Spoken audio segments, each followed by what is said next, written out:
ভরা ভরা প্রতিশ্রুতি, ভরা ভরা আশ্বাস, ইলেকশনের পর সব ভুলে যায়। সফটনেস, গলার একটা বেশ সফট ভাষায় কথা বলা, সমস্ত উল্টোপাল্টা হয়ে যায় যখন তারা জিতে আসে। তখন তারা রাজতন্ত্রের রাজাদের মতো বিহেভিয়ার করে। কদিন ধরে যা হচ্ছে না, মানুষের বিশ্বাস টলে যাচ্ছে। আর সাধারণ জনগণের বিশ্বাস টলে গেলে যে কি হয় সেটা তো সবার জানা আছে। অগ্নিমিত্রা পাল, কদিন ধরে তো সর্বরী মুখার্জি তার কীর্তি দেখলাম।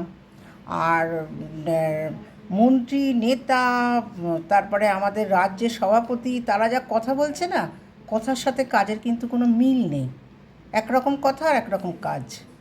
অগ্নিমিত্রা পাল, পার্ক স্ট্রিট ফুটপাত পরিষ্কার রাখতে হবে, কলকাতা ধপধপ একদম চকচক করবে।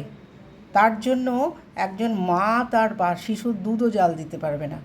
তাহলে বাচ্চার দুধ যদি ফুটপাতে মা জাল দিতে না পারে, তার জন্য প্রশাসন থেকে সেই রকমভাবেই আমাদের ঢালাও ব্যবস্থা করুক। সুষ্ঠু সুন্দর রাজ্য হোক, যাতে কারোর সেরকম অভাব না থাকে, তাদের মাথায় ছাদ থাক। তাহলে আর রাস্তায় কেউ শখ করে চায় বাচ্চাকে নিয়ে রাস্তায় থাকতে? তাহলে আর ধমকানো চমকানো কেন?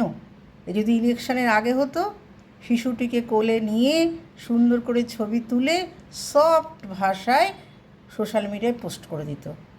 কিন্তু এখন তো জিতে গেছে। মানুষের বিশ্বাস কিন্তু টলতে শুরু করেছে, বিশ্বাস টলতে শুরু করেছে।